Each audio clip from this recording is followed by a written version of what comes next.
चलिए आज की क्लास में मोस्ट इम्पॉर्टेंट चैप्टर ट्रिग्नोमेट्री की एप्लीकेशन मीन्स क्या ट्रिग्नोमेट्री का यूज कहाँ पर, सब एप्लीकेशन ऑफ ट्रिग्नोमेट्री, ट्रिग्नोमेट्री का यूज करना है, कहाँ करना है, अलग अलग जगहों पे यूज होता है, अलग अलग कॉन्सेप्ट में यूज होता है। बट अभी आपके लेवल में हाइट और डिस्टेंस निकालने में काम है, ठीक है। सपोज कोई टावर है आपके घर के सामने, आप कहीं सड़क पर खड़े हैं, तो का हेड क्लियर, यहाँ पर ये टॉप आ गया, आप अपने घर से निकले और सामने टावर के टॉप पर देख रहे हैं, ठीक है, टॉप पर देख रहे हैं। तो जहाँ हम होते हैं एंगल वहाँ बनेगा, या जहाँ पर हमारी निगाह पहुँच रही है एंगल वहाँ बनेगा, यहाँ पर हम है ना। अगर मुझे यहाँ से निशाना लगाना है तो मैं यहाँ पर एंगल बनाऊंगा, मैं वहाँ पर जाकर एंगल बनाऊंगा, एंगल तो ये बनेगा। बेसिकली जहाँ पर हमारी नेक आई होगी वहीं पर एंगल बनेगा। तो यहाँ से मैंने ऊपर की ओर देखा, ठीक है, या इसका उल्टा हो सकता है कि आप बिल्डिंग पर खड़े हैं, सड़क पर कोई कार खड़ी हुई थी या कोई ऑब्जेक्ट था और ये आपकी निगाह नीचे की तरफ गई, चाहे कार हो चाहे ऑब्जेक्ट हो, देख रहे हैं आप, दो बातें हो गई, या तो आप नीचे से खड़े होकर ऊपर की ओर देखेंगे या ऊपर से नीचे की ओर देखेंगे, राइट, दो बातें हो सकती हैं। हाँ, ऊपर खड़े होकर और ऊपर देख रहे हैं, बात तो वही हुई, आपकी निगाह उठ गई, आंखें उठी, एंगल बदल गया, आंखें झुकी, एंगल बदल गया, ठीक है। दो कंडीशन होती है, या तो आप नीचे से खड़े होकर ऊपर की ओर देखोगे या ऊपर से खड़े होकर नीचे की ओर देखोगे। तो क्या क्वेश्चन में आएगा दो वर्ड आएंगे, दो में से या तो हो सकता है दोनों ही वर्ड आ जाएगा, हो सकता है कोई एक वर्ड आएगा, क्योंकि जब तक वो वर्ड नहीं आएगा उससे उसके बिना आप फिगर नहीं बना सकते, है ना। द एंगल ऑफ एलिवेशन, जब हम नीचे से ऊपर की ओर देखते हैं तो जो एंगल बनता है उसका नाम क्या है, angle of elevation. The angle of elevation of the top of the tower is 45 degree, 30 degree, 45, 60 degree वगैरह वगैरह, ठीक है। जब आपको ये मालूम चल जाएगा कि भाई एलिवेशन एंगल बना है तो आप अंडरस्टूड हो जाएगी बात कि आपको जो फिगर बनानी है वो बंदा जो है ऊपर की ओर देख रहा था फिगर के अंदर, है ना। अब इसी तरह से अगर मैं ऊपर खड़ा हूँ और अपनी कार को देख रहा हूँ, ठीक है, ऊपर खड़ा होकर किसी पर्सन को देखा जा रहा है वगैरह वगैरह, तो जब ऊपर से आप नीचे की ओर देखते हैं तो एंगल बनता है angle of depression,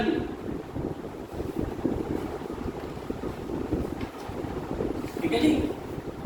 angle of elevation और एंगल ऑफ डिप्रेशन आपको याद रहेगा। इसमें सबसे ज्यादा यूज होने वाला जो एंगल है वो है 30 डिग्री, 45 डिग्री और 60 डिग्री, सबसे ज्यादा यूज होते हैं। 90 डिग्री क्यों नहीं हो सकता। सपोज मैं यहां से खड़े होकर इस ट्यूबलाइट को देख रहा हूं, है ना, तो ये एंगल बना है यहाँ पर। मैं जैसे जैसे इसके करीब जाता रहूंगा एंगल क्या होगा, बोलो भाई, बढ़ता जाएगा। कभी ऐसा हो सकता है कि मैं यहाँ खड़ा होकर कभी भी ऐसा हो गई, ठीक है, और नहीं कभी ऐसा होगा कि 0 डिग्री। आपने अभी तक जो ट्रिग्नोमेट्री टेबल पढ़ी थी, है ना, और अगले जितने भी एंगल्स पढ़े हैं वो 0 डिग्री, 45, 0 डिग्री, 30 डिग्री, 45, 60 डिग्री और 90 डिग्री पढ़ेगी, ना उससे ज्यादा ना उससे कम। तो उन्हीं के ऊपर बात चलेगी और बात सिर्फ इन एंगल्स पर चलेगी। अब बात रही कि हम ट्रिग्नोमेट्री का कौन सा रेशियो यूज करेंगे, साइन कॉस टेन।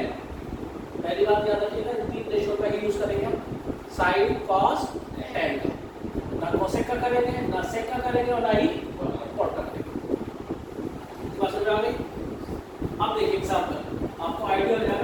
कब कौन सा रेशियो यूज करना है, लिसन केयरफुली। सपोज मैं पतंग उड़ा रहा हूँ यहाँ से,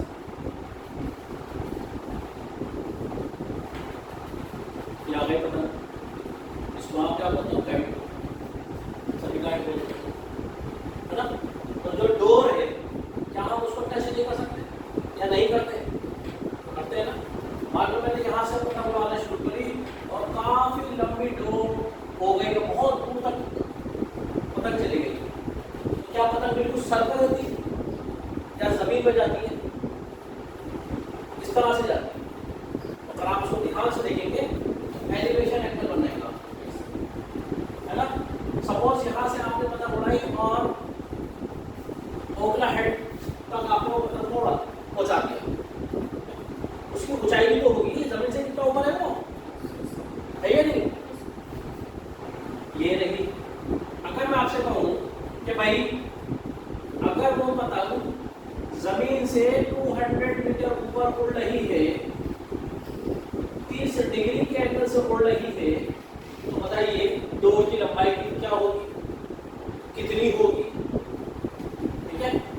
डोर कहाँ है, ये तो है डोर, क्या है ये, डोर को इंग्लिश में स्ट्रिंग बोला जाता है, मांझा, डोर वगैरह, ठीक है, जिसका हम उड़ाई जाती है। The height of the kite from the ground is 200 metre. अब खुद सोचिए क्या गिवन है और क्या निकलवाया जा रहा है। गिवन क्या है, परपेंडिकुलर, और जो स्ट्रिंग है वो स्ट्रिंग एक हाइपोटेन्यूज की फॉर्म बना रही है। परपेंडिकुलर देकर हाइपोटेन्यूज निकलवा रहे हैं, ये दोनों साइड में कौन से रेशो मारेंगे, साइड में, हम साइड का यूज करेंगे यहाँ, side 30 degree perpendicular upon hypotenuse, इसकी वैल्यू 1/2 होती है, ठीक है। 200 अपॉन में x क्रॉस मल्टीप्लाई करो, x इक्वल टू 400 मीटर, तो उस डोर की लंबाई 400 मीटर की होगी। तो आपको अंदाजा हो गया क्या दे रखा था, क्या निकलवाया जा रहा है। अब इसी का उल्टा ले रहा हूं कि भाई एक पोल है, ठीक है, ये काइट की बात थी, अब पोल की बात है। ये पोल है, इस पोल के टॉप पर रस्सी बांधी गई और उस रस्सी को टाइट करके जमीन पर ठोक दिया गया, ठीक है। 60 डिग्री के एंगल पे या 30 डिग्री का एंगल ही ले लो। अगर पोल की हाइट, सॉरी, ये जो रस्सी बांधी गई है, रस्सी को क्या बोलते हैं, रॉप, ठीक है। इस रॉप की जो लेंथ है अगर 20 मीटर की है, तो बताइए पोल की हाइट कितनी होगी।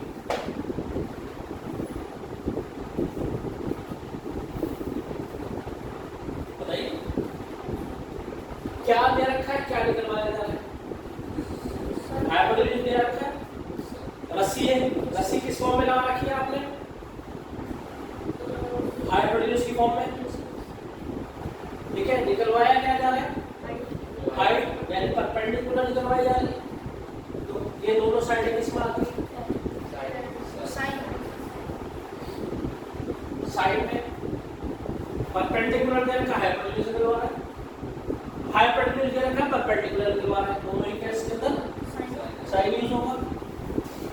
यहाँ साइन 30 डिग्री, परपेंडिकुलर जिसको मैंने x दे दिया 20 1/2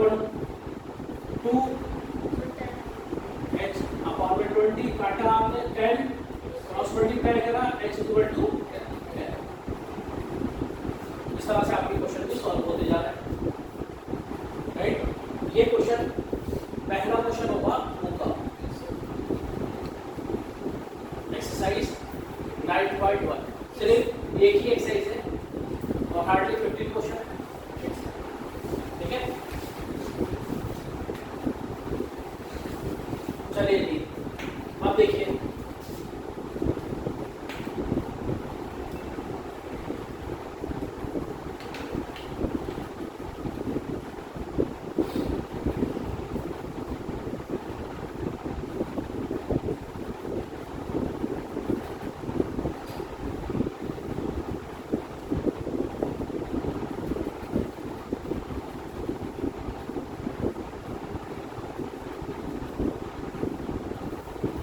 एक पेड़ था जो आदि से या तूफान से टूटकर गिर गया, पूरा नहीं टूटा, कुछ हिस्सा उसका टूटकर जमीन पे गिरा और जहां पर उसका टॉप वाला पार्ट जमीन पर टच हुआ वो पॉइंट इसके बॉटम से 10 मीटर दूर है। पेड़ काफी लंबा होता है, टूटा, कुछ पार्ट उसका टूटा और से जब जमीन पे गिरा तो जहां पर वो पॉइंट ऑफ टच था ना, टचिंग पॉइंट टॉप का, वहां से लेकर पेड़ तक की जो लेंथ थी, पेड़ से बॉटम की जो दूरी थी वो 10 मीटर दूर थी। ठीक है, और दूसरा कि वो जमीन पर इस तरह से गिरा एंगल 30 डिग्री का बना।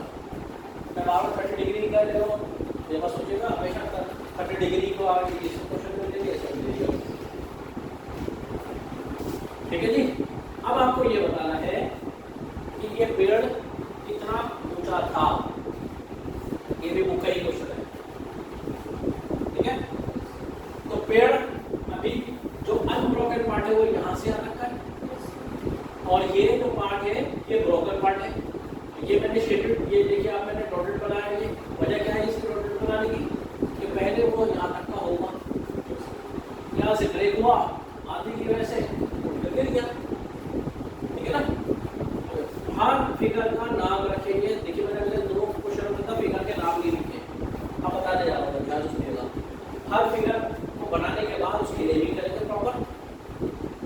उस फिगर में क्या चीज क्या है, जैसे कि ए बी किस चीज को शो कर रहा है, ठीक है, ए सी किस चीज को शो कर रहा है और बी सी क्या है, इस चीज को मेंशन करने या एक नंबर पक्का है बोल सकते। ठीक है, ये सी है, यहाँ पर सी डैश। ठीक है, अब ध्यान से देखिएगा, बहुत ध्यान से, क्या दे रखा है, बेस। अब ब्रोकन पार्ट ये है जो कि परपेंडिकुलर है, अनब्रोकन पार्ट, और ये ब्रोकन पार्ट है ना। बेस से आप परपेंडिकुलर भी निकाल सकते हो और बेस से ही हाइपोटेन्यूज निकाल सकते हो, है ना।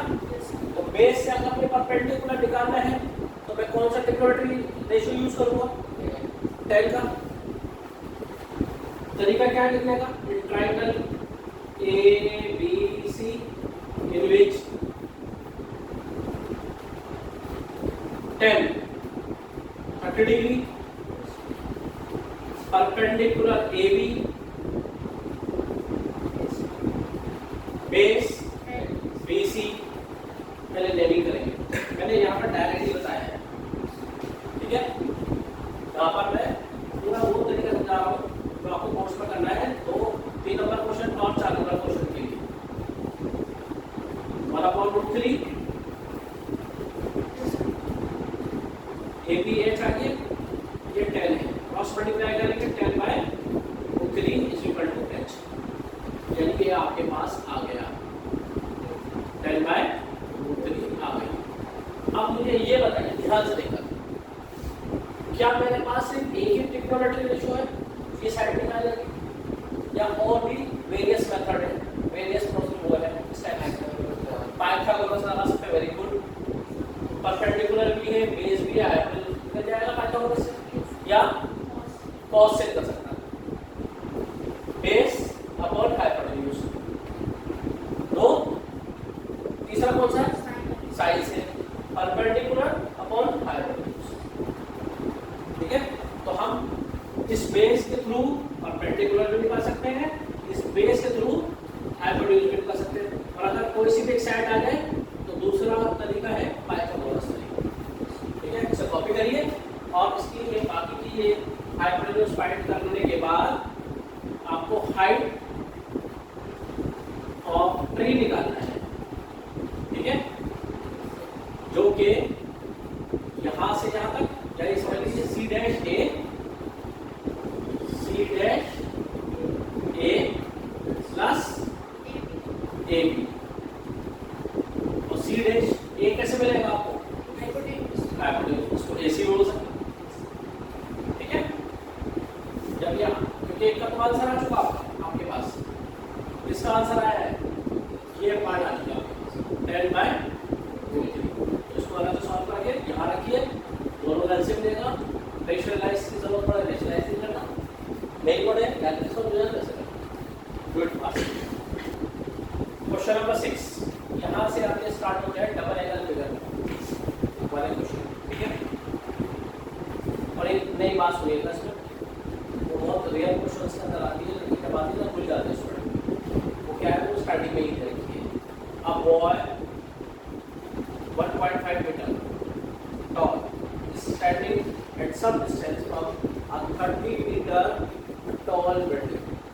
एक प्रकार जिसकी हाइट 1.5 फीट है, वो एक बिल्डिंग को देख रहा है, ठीक है, और उसे कुछ दूरी पर खड़ा है। कितना दूरी पर खड़ा है? 30 मीटर दूरी पर खड़ा है। The angle of elevation from his eyes to the top of the building increases from 30 to 60 degree as he walks towards the building। Find the distance he walked towards the building। अब वो कौन सी बात थी मैंने बोला आपको, अक्सर student भूल जाते हैं, वो ये है कि इसकी हाइट दे रखी है 30 मीटर की, और एक लड़का जो उसको देख रहा है टॉप पर, उसकी खुद की हाइट 1.5 मीटर की है। अब फॉर एग्जाम्पल जैसे मैं यहाँ पर खड़ा हूँ और इस ट्यूबलाइट को देख रहा हूँ 60 डिग्री के एंगल से या 30 डिग्री के एंगल से, ठीक है, और मैं आगे बढ़ जाता हूँ, एंगल तो बदल ही जाएगा ऑब्वियसली, बट आप ये सोचिए कि जब मैं इसको देख रहा हूँ ट्यूबलाइट को, तो इसकी हाइट तो मेरी भी इसमें इंक्लूड है ना। इस तरह से 30 मीटर ऊंची बिल्डिंग के अंदर 1.5 मीटर इसकी भी तो हाइट इंक्लूड है, ठीक है। तो हमें करना क्या है, सबसे पहले एक्चुअल हाइट निकालनी, ये है बिल्डिंग, इसको मैंने ए भी लिखा, actual height of building 30 minus 1.5 28.5, ठीक है। चलिए हमेशा 90% की हाइट दे रखी है, माइनस कर दें 0 डिग्री पर आगे मिल रही है, मतलब जमीन पर आगे मिल गया है। अब मान लेते हैं वो आगे बढ़ा और यहाँ जाकर रुक गया, इस वाले पॉइंट पर जाकर रुका और वहीं पर देख रहा है जहाँ पहले देख रहा था, दूर था पहले 30 डिग्री का एंगल था, आगे बढ़ा रुका, फिर उसी जगह देख रहा है, एंगल चेंज हो गया 30 डिग्री से, उन्होंने क्वेश्चन बोल भी रखा है, angle is increases from 30 to 60। अब वो जो यहाँ से चलता हुआ यहाँ पर आया है, तो कितना चला है ये आपको ये बताना है। तो यहाँ से यहाँ तक जो डिस्टेंस में कवर कर लिया है उसको x मान लेते हैं, इस पॉइंट को हम d मान लेते हैं, इस पॉइंट को हम c मान लेते हैं, जहाँ से वो चला था, ठीक है। c से चला, d पे रुका, 30 डिग्री का एंगल था, 60 डिग्री का हो गया, ठीक है। अब यहाँ से यहाँ तक जो डिस्टेंस है, हालांकि ये नहीं निकल पा रहा है आपसे, लेकिन इसके बिना सॉल्व भी नहीं हो सकता, मैं बता दूं पहले, ठीक है। यहाँ से यहाँ तक जो आया है ये डिस्टेंस कवर्ड है,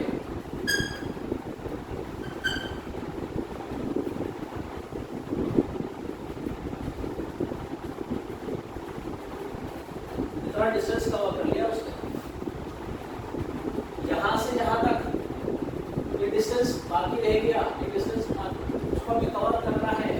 डिस्टेंस टू बी कवर्ड, उसके बिना सॉल्व भी नहीं हो सकता। यहाँ से यहाँ तक जितना वो चलता रहा है यानी डिस्टेंस कवर कर दिया उसने, यहाँ से यहाँ तक जो डिस्टेंस बाकी रह गया है डिस्टेंस टू बी कवर्ड, जिसको मैंने y ले लिया है, ये x ये y। हालांकि इसको 3 ट्रायंगल बना ध्यान से देखिए, 3 ट्रायंगल है ना, बट हम वो ट्रायंगल कभी भी नहीं लेंगे, कभी भी नहीं लेंगे, कभी भी नहीं लेंगे जिसमें परपेंडिकुलर आ ही ना रहा हो। ठीक है, अगर आप ट्रायंगल को देखोगे ध्यान से ADC परपेंडिकुलर ही है, ये तो आपकी निगाह है, उस लड़के की निगाह है,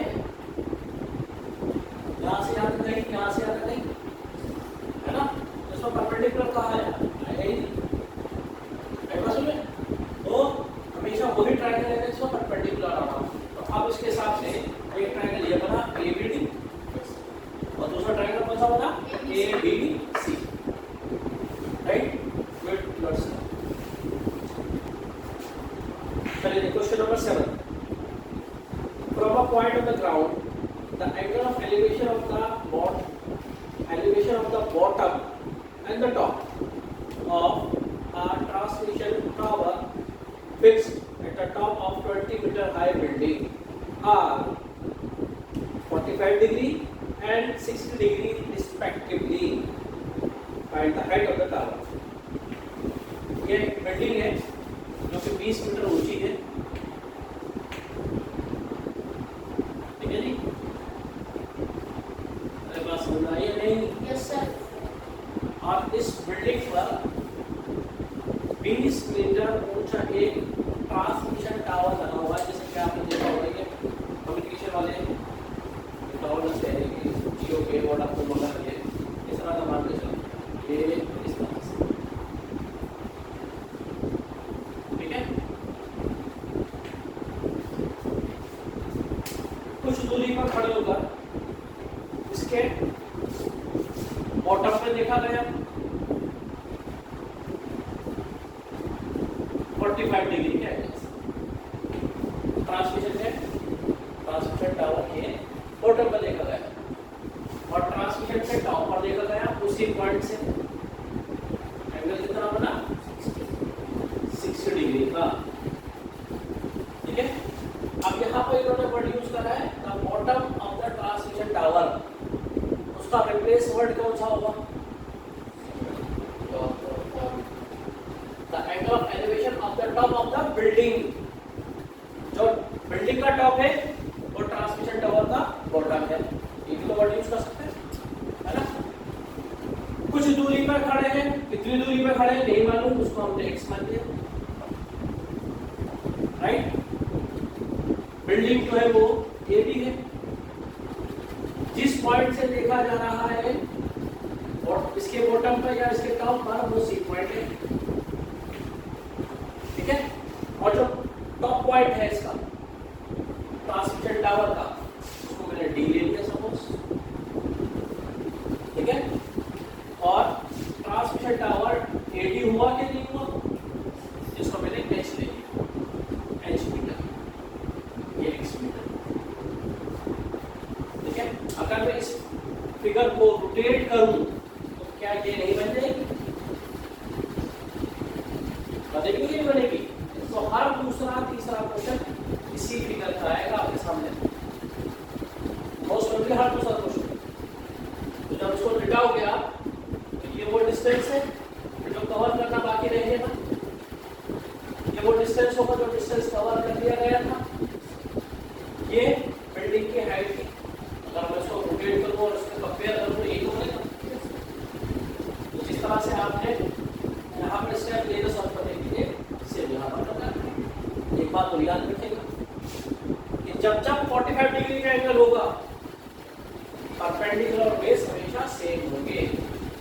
तब देखेंगे जब पता चलेगा बेस की वैल्यू होगी, परपेंडिकुलर लेकर बेस निकालना है, एड यूज करोगे, फिर परपेंडिकुलर बड़ा हो गया यहाँ से लेकर यहाँ तक आएगा, ठीक है, जब यहाँ से यहाँ तक लोगे आप h + 20 लेना, बेस निकल चुका होगा छोटा ट्रायंगल के लिए, और यूज करना h की जगह मिल जाएगी। ठीक है, क्लियर है?